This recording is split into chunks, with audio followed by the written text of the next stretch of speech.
protestantedigital.com. En Diálogos recibimos a Shai Shemer. Bienvenido, Shai. Bien hallados, muchas gracias. En estos días el presidente Obama hizo declaraciones públicas relacionadas con Israel y más concretamente con las fronteras de Israel, que es tema que se encadena con la guerra de los 6 días. ¿Qué decimos de esto, Shai? Bueno, en cuanto a la política exterior americana, que fue siempre una política congraciada con el Estado de Israel, no por un capricho, ni tampoco por se puede decir, un dedazo de un presidente, ya que sabemos que los americanos en su política exterior y sus intereses en el mundo no trabajan en ese sentido y de esa manera. Simplemente los intereses de Occidente, viendo también que Europa depende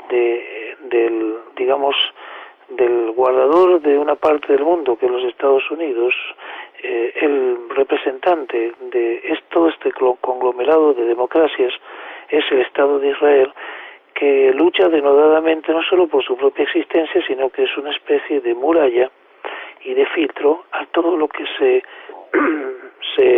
genera y se cocina en aquella zona en cuanto a todos los movimientos o fuerzas que pueden desembocar en una agresión más amplia a Occidente. Cuando se hablaba de esto, hace 20 años se hablaba como de una excusa, se hablaba como de una exageración para justificar algunos actos. Sin embargo, la historia fue dando a entender que esos movimientos de tipo, se puede decir, basados en el fanatismo islámico y su reivindicación como hacedores de la paz mundial, pasando por las armas a todos aquellos que se niegan a aceptar esta doctrina, se fue haciendo una realidad y ya se extralimitó de focos locales a parte del mundo, y no debemos ir más lejos.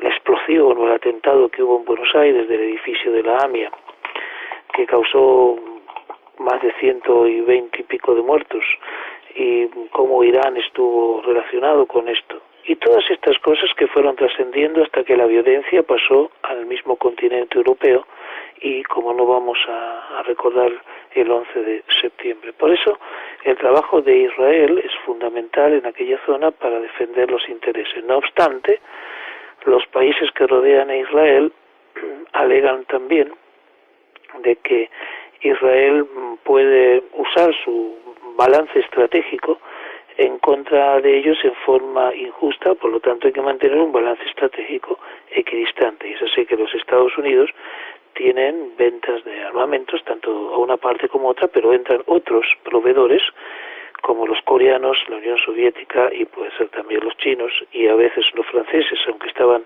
más controlados por la Unión Europea, a abastecer a estas partes, y pueden crear un balance muy desigual, como ahora el presidente de Israel, Shimon Peres, está pidiendo a Rusia que deje de enviar provisiones de armamento a los sirios. Esto se pidió durante décadas, no obstante se está aprovechando la coyuntura de este momento que se está viviendo de represión salvaje en Siria. Salvaje no es este momento, sino que todo el régimen sirio es salvaje, aunque en Europa nunca se quiso reconocer lo que ya se sabía. Y esta represión salvaje tiene también un problema muy serio, que si se hace con el poder, el ejército, y Assad se va del poder, esto podría desembocar en una fuerza indómita con un armamento muy poderoso muy cerca de Israel. Sabemos que están frontera con frontera. Aquí el mundo va a reconocer que el problema palestino es simplemente una cortina de humo del mayor problema que tiene el Medio Oriente, que son las potencias que están armadas para iniciar guerras de destrucción total, cosa que los palestinos no están en esa categoría. Sí, cuando estás hablando de destrucción total, evidentemente estás hablando del propósito declarado, entre otros, del presidente de Irán de hacer desaparecer de la faz de la tierra a Israel. Bueno, cuando hablo de destrucción total, hablo de que Israel, según los rumores que existen en el mundo periodístico y también en sectores de mucha seriedad, de que posee más de 90 bombas atómicas, y tenemos que entender que Israel es una potencia misilística que ha superado en misiles de intercepción a los Estados Unidos, y que también en su pequeño territorio no tiene profundidad estratégica, en cuanto que su retaguardia y su vanguardia están prácticamente codo con codo, Israel podría llegar a desencadenar una defensa legítima para ellos, por supuesto, y desencadenar así un conflicto de subsistencia. Por lo tanto, ese es el alegato de los iraníes para armarse, pero imaginemos que saliendo de la boca de un dirigente que quiere borrar un país del mapa, pues empezaría por uno y seguiría por otro. Por eso las armas bélicas que hay allí, algunas son convencionales, pero también convencionales de destrucción masiva, como pueden ser misiles de largo alcance, y también hay lo que se llama armamento biológico. De esta manera ya hubo muchas veces un riesgo de una guerra nuclear en 1973, en octubre, cuando Israel rodea la tercera armada egipcia a 30.000 hombres, y en ese momento son los americanos con los rusos que llegan a una alerta que basada del 1 al 5 y con un nombre de DEFCON. Llegaron a DEFCON 2, que prácticamente estaban al borde de un ataque misilístico de gran envergadura, porque se enfrentaron los barcos rusos con la sexta flota americana en el Mediterráneo. Se enfrentaron, quiere decir, se midieron por sus clientes, uno los israelitas, pero los americanos, y otro los egipcios y el conjunto de naciones árabes con los rusos allí en octubre del 73, en la famosa guerra del Yom Kippur. De todas maneras, y yendo un poco más digamos, a los últimos acontecimientos, el planteamiento del presidente de Estados Unidos de que haya nuevamente la división de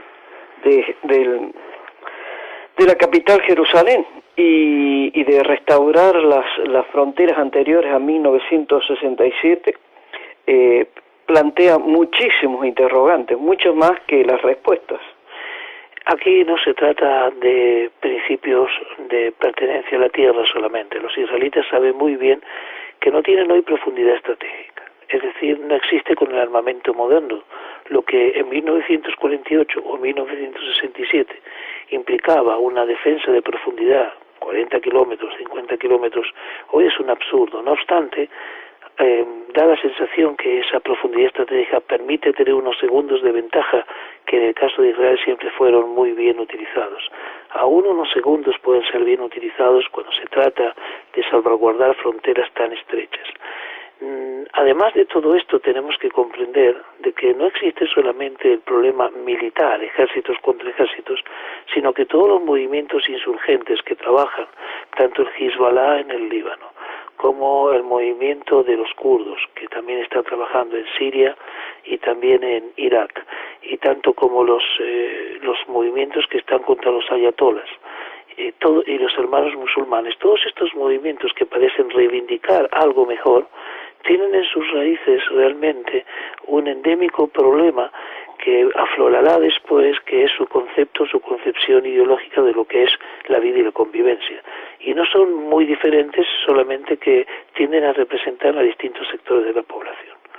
Por lo tanto, hay un problema muy generalizado y Israel también lo tiene en cuenta. De esta manera, volver a la frontera del 67 trae bastantes problemas, desde a que te dejan sin automóviles porque las fronteras son muy endebles y se roban automóviles, desde que cualquier persona puede iniciar un acto de autoinmolación, desde que simplemente con una arma liviana significa una ametralladora, se puede hostigar a la otra parte y no es necesario tener ningún armamento sofisticado. Eso ocurrió hasta 1967, cuando el lago que está en Galilea, llamado el lago Quinéredo de Tiberíades, era frontera con los sirios. Directamente los sirios desde una montaña hostigaban al lago, a las embarcaciones hasta la mitad de ese lago, simplemente con armas convencionales. Israel, para poder vivir dentro de fronteras seguras, tuvo que alejar ese tipo de amenaza, y entonces sí, si alguna de las partes quiere usar armamento diferente, será respondido de la misma manera. Es muy difícil tener controlado 500 kilómetros de frontera es muy complicado, y a pesar de que se controla, es agobiante, es costoso y es también inútil muchas veces. Siempre se puede colar algo a través de esa frontera. Por eso, llegar al conflicto del 67, a las fronteras, sabiendo que los cascos azules de las Naciones Unidas siempre han tenido un valor muy relativo, y una fuerza de paz americana o combinada podría cambiar el día de mañana simplemente con un cambio de gobierno americano. Así que los israelitas tienen muy claro que no tienen con quién hablar del otro lado, y que del otro lado hay muchos conflictos internos, los hubo siempre, y tenemos perspectivas que seguirán así. Sí, eso lo está demostrando los acontecimientos, incluso los que están ocurriendo en Siria, que a pesar de que se estaban tratando con alguna actitud benevolente por parte de la prensa occidental, en estos últimos tiempos la oposición parece haberse organizado y el fin de al-Assad parece estar más cercano. Pero el actual presidente de Siria es tal vez un aprendiz muy novato con respecto a su padre. Y el fin de Assad no significa el fin del sistema. Tenemos que saber que los sirios viven bajo dictadura y bajo opresión, en donde distintas partes están siendo absolutamente desplazadas, la prensa libre no existe y las garantías individuales tampoco, ya prácticamente por 3 décadas. Que el mundo occidental convive y converge con estas cosas haciendo un alto de silencio. No olvidemos que Assad fue recibido aquí como Gaddafi y como Ahmadinejad con todos los honores en España no hace mucho tiempo, y mientras las presiones de Amnistía Internacional y las evidencias caían, política es política y relaciones internacionales son relaciones internacionales. Hay mucho lo que hablar sobre este tema, pero esta semana recuerda aquella guerra, ¿no? La guerra de los 6 días. La guerra que en junio de 1967 causó estupor en el mundo por el fugaz combate y los resultados del mismo. Podemos decir que el 5 de junio, en 4 horas, Israel había conquistado ya una guerra que duró 6 días, donde intervinieron Egipto, Jordania, Irak y Siria, y que esos 4 países muy bien pertrechados y con decisión total de sacar esa presencia para ellos occidental, no tuvo más que 4 horas para resistir. Y luego de eso, indudablemente, los días que siguieron fue para afianzar esa victoria y aumentar el territorio, que no se pensaba que eso hubiera sido posible, en 4 veces más, de 20.400 kilómetros cuadrados a 80.600 kilómetros cuadrados, lo cual le dio a Israel una euforia de victoria que pagará muy caro por su ablandamiento en 1973, cuando nuevamente Jordania, en este caso Siria y Egipto, atacan en aquel famoso día del Día del Perdón, del Yom Kippur, y pilla Israel en una situación de debilidad política y de debilidad de alerta que casi le cuesta su propia existencia. Podemos adelantar un poco más las precisiones a propósito de cómo fue aquella guerra que, si se permite la expresión, fue ejemplar en cuanto a su ejecución. Bueno, en aquel lugar había una guerra de paz de las Naciones Unidas en el canal de Suez, que después de un conflicto, cuando los ingleses y los franceses invadieron junto con los israelitas la península de Sinaí ante la amenaza de nacionalización del canal de Suez. Luego de esa guerra, llamada la Guerra del Sinaí de 1957, estuvieron ahí la UNEF de las Naciones Unidas. Egipto pide que se retire esta fuerza y va acumulando tanques en un alto número y soldados, más de 100.000 soldados, en la frontera, y le quita a Israel en la navegación del estrecho del Tirán para poder salir a través del Mar Rojo con sus barcos. Frente a estas disposiciones de Egipto y frente a las declaraciones de la prensa, estaba en vista que iba a haber un conflicto muy fuerte, siendo que el presidente de Egipto, Gamal Abdel Nasser, en aquel tiempo, había empezado un movimiento que se llamaba el panarabismo, y debemos recordar que los presidentes en Egipto, por ejemplo, son considerados como padres de la nación. Sus cuadros están en todas partes y demás.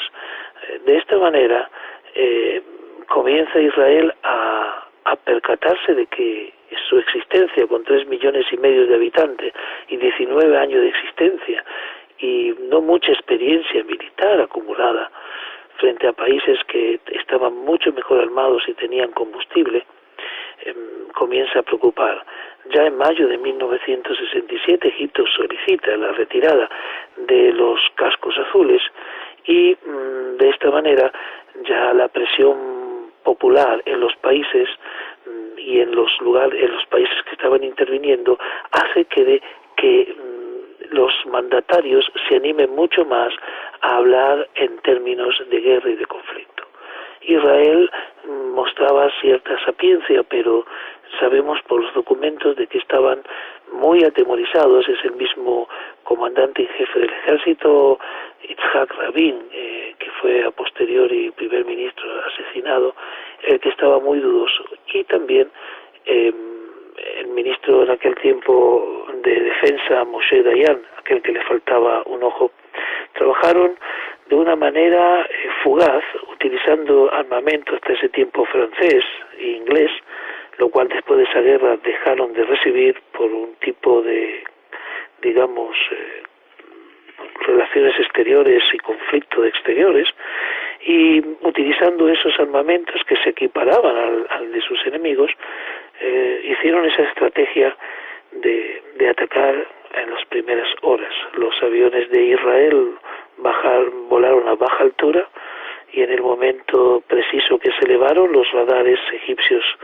les identificaron, y cuando los aviones de Egipto comenzaron a calentar sus turbinas, fue ahí que Israel utilizó los cohetes termodirigidos y pudieron destruir casi 300 aviones egipcios en las primeras 4 horas, lo cual les deja el cielo limpio de amenazas, y ahí comienza la victoria final.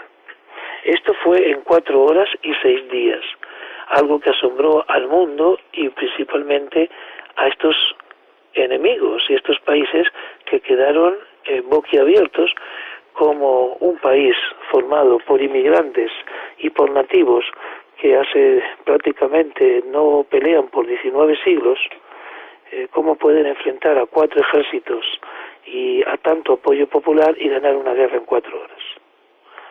Realmente un efecto que a mí me ha dejado cuando era pequeño. Recuerdo vagamente estos hechos y lo que se avecinó después, los comentarios y la euforia de cómo esto ha sido posible. Y bueno, desde luego motivo para la euforia había más que sobrados, porque fue absolutamente espectacular, y también demostró otra cosa, que los ejércitos de los países árabes no eran todos los eficaces que cabía esperar.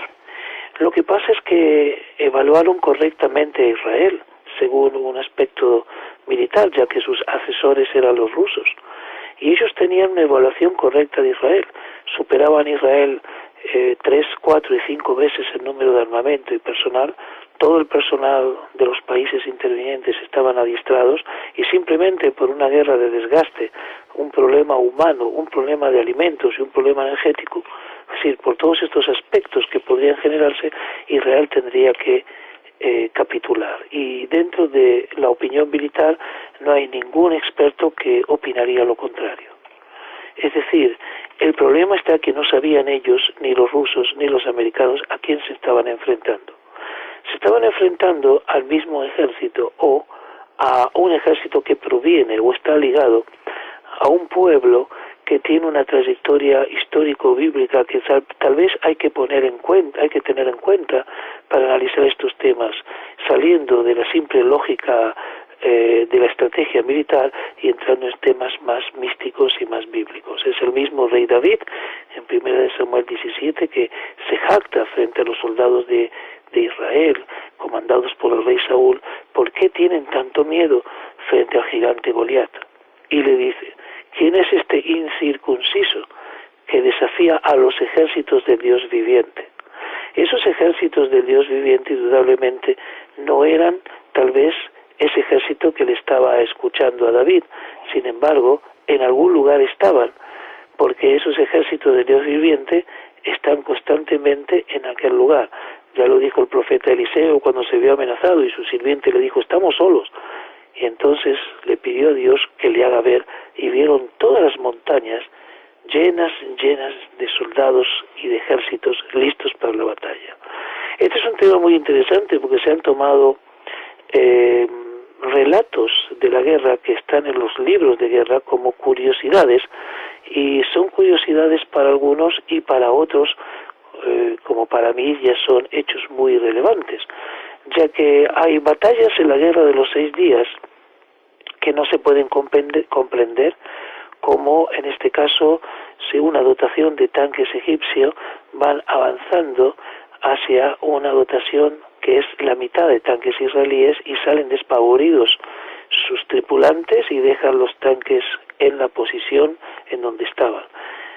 Los israelitas van a la persecución y cuando les pillan, les interrogan y les preguntan por qué habían huido.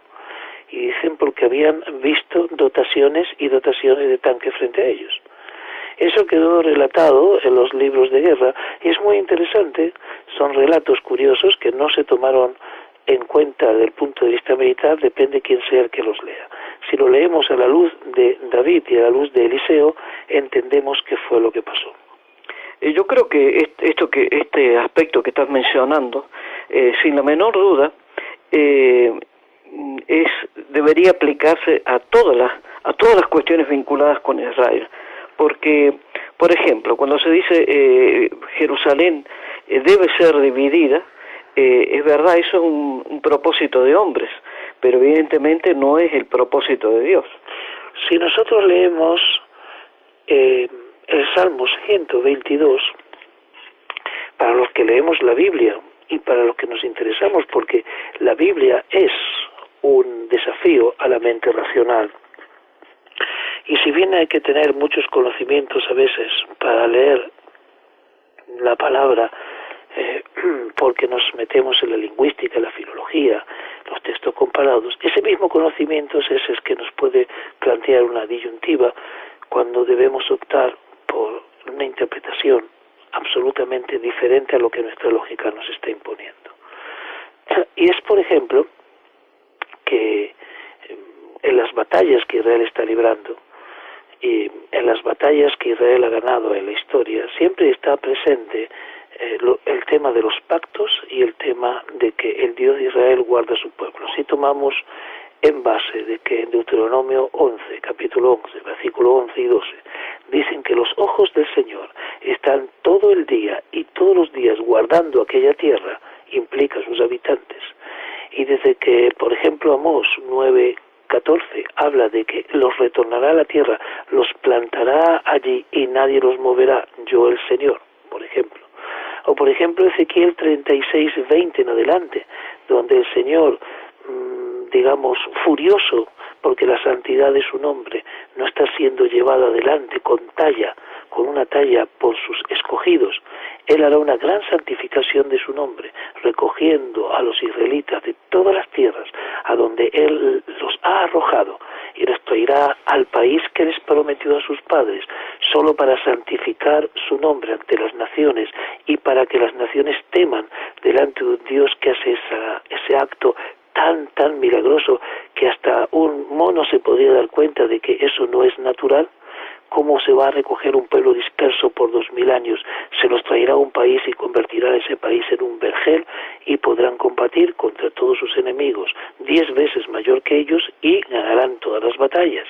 Eso dice, no lo hago por vosotros, oh casa de Israel, no, lo hago por la santidad de mi nombre. En definitiva, todo el Señor lo hace para su propia gloria y para la gloria de su nombre, entendiendo que somos meros instrumentos, y en este caso Israel es una infalible elección de Dios, ya que Dios no tiene los pensamientos del hombre y ha escogido a Israel como su pueblo primogénito entre las naciones y lo llama hijo en Éxodo 4:22.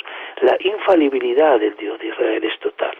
y por eso sus decisiones serán victoriosas. Hay de aquel que porque no entiende el proceso o está influenciado por la razón o tal vez por la moda o por los prejuicios o más allá por la ignorancia, por no entender el proceso, desdice al Dios de Israel en cuanto a su elección y su infalible decisión de cumplir la palabra en forma total. En estos momentos hay muchos menos personas que dudan de esto, pero hasta la mitad del siglo XX había muchos teólogos principalmente que dudaban de lo veraz de esta palabra. Por eso es que quienes nos llamamos seguidores del Señor Jesús debemos reflexionar cada vez que leemos informaciones sobre Israel, que leemos informaciones sobre lo que está ocurriendo en los países árabes, que debemos recordar siempre que en toda esa información, en toda esa cantidad de acontecimientos que van ocurriendo, siempre está sobre ellos la voluntad soberana de Dios. Bueno, hay que saber si se toma textualmente algunos aspectos de la Biblia o no se los coge en esa veracidad. Esos aspectos tienen que ser claros. Si, por ejemplo, el Salmo 105, en el versículo 8, el versículo 9 y el versículo 10, habla de que hay un juramento sempiterno por 1000 generaciones para dar la tierra de Canaán por juramento a Abraham, a Isaac y a Jacob, establecida a él por decreto, y a Israel por pacto sempiterno, el cual se dará esto como parte de vuestra heredad, y que nadie toque a mis ungidos y nadie toque a mis profetas. Esa absoluta declaración del Salmo 105 para muchos tal vez no fue relevante. Pero Isaías 14:24 nos dice que ciertamente se hará de la manera que lo he pensado y será confirmado como lo he determinado. Y asimismo el mismo profeta en el capítulo 46, versículo 11 dice: yo hablé y lo haré venir, lo he pensado y también lo haré. El propósito de Dios no puede ser entorpecido cuando en su escritura está tajante. Sin embargo, hasta el siglo XIX, finales del mismo y principios del XX, nadie, por decirlo así, apostaba a que esto podía ser posible. Hay personajes del mundo cristiano que sí trabajaron arduamente confiando a ciegas, se podría decir, y contracorriente de que todo esto iba a ocurrir cuando todavía no se sabía. El objetivo fundamental de todo esto es que salga un nuevo hombre y que se pueda abolir la división de los campamentos para crear una nueva criatura. Ese es el objetivo, que mediante la reconciliación en la cruz, como dice Efesios 2, 13, 14 y 15, se pueda crear una nueva visión de Dios, un nuevo diseño, por llamarlo así. Esto es muy importante porque aboliendo los prejuicios y las leyes de las ordenanzas creadas por los hombres, a través de la venida del Mesías se intenta crear una nueva situación, siempre que la teología no aleje a los campamentos, sino que la teología vaya en esa restauración y en esa convergencia a través de la cruz. Hay que leer con mucho cuidado las Escrituras y con mucha amplitud para darnos cuenta de que el pueblo de Israel, junto con lo que llamamos la Iglesia o el cuerpo del Mesías, conformarán un solo pueblo, y un pueblo que está llevando un proceso de unificación a través del plan de Dios, aunque en la práctica los campamentos estén disuadidos a no hacerlo por el momento. Aquí entra un elemento nuevo, que es el mundo islámico, que si bien no entra como participante de dos pueblos que se están uniendo, sino como una tercera posición, que no podría yo arriesgarme a decir, a quién representa o cuál es el plan final, pero indudablemente está por el momento en disuasión total con los dos campamentos, más con el pueblo de Israel y evolucionario contrariamente con el mundo cristiano. cosa que se está manifestando con mayor claridad la posición, esta tercera posición. Es hora entonces de que tanto el pueblo de Israel, por ejemplo, como el mundo cristiano vean los puntos en común que siempre tuvieron y que fueron dados justamente para crear a través de ellos una indisoluble unidad. Gracias, Shai Shemer. Aquí lo dejamos. Gracias y hasta la próxima edición de Diálogos. Gracias a vosotros. protestantedigital.com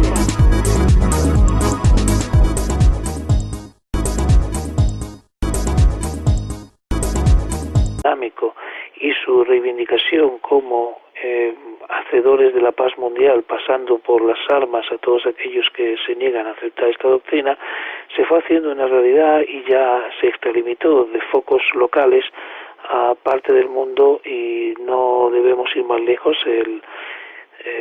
La explosión o el atentado que hubo en Buenos Aires del edificio de la AMIA, que causó más de 120 y pico de muertos, y cómo Irán estuvo relacionado con esto. Y todas estas cosas que fueron trascendiendo hasta que la violencia pasó al mismo continente europeo, y como no vamos a recordar el 11 de septiembre. Por eso el trabajo de Israel es fundamental en aquella zona para defender los intereses. No obstante, los países que rodean a Israel alegan también de que Israel puede usar su balance estratégico en contra de ellos en forma injusta, por lo tanto hay que mantener un balance estratégico equidistante. Y es así que los Estados Unidos tienen ventas de armamentos, tanto a una parte como a otra, pero entran otros proveedores, como los coreanos, la Unión Soviética y puede ser también los chinos y a veces los franceses, aunque estaban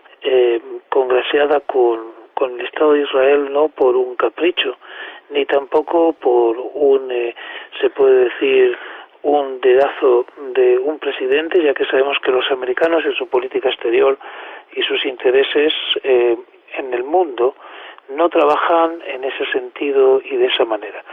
Simplemente los intereses de Occidente, viendo también que Europa depende del guardador de una parte del mundo, que es los Estados Unidos, el representante de todo este conglomerado de democracias es el Estado de Israel. protestantedigital.com. En Diálogos recibimos a Shai Shemer. Bienvenido, Shai. Bien hallados, muchas gracias. En estos días el presidente Obama hizo declaraciones públicas relacionadas con Israel, y más concretamente con la frontera de Israel, que es tema que se encadena con la guerra de los 6 días. ¿Qué decimos de esto, Shai? Bueno, en cuanto a la política exterior americana, que fue siempre una política Israel, que lucha denodadamente no solo por su propia existencia, sino que es una especie de muralla y de filtro a todo lo que se genera y se cocina en aquella zona en cuanto a todos los movimientos o fuerzas que pueden desembocar en una agresión más amplia a Occidente. Cuando se hablaba de esto, hace 20 años, se hablaba como de una excusa, se hablaba como de una exageración para justificar algunos actos. Sin embargo, la historia fue dando a entender que esos movimientos de tipo, se puede decir, basados en el fanatismo islámico,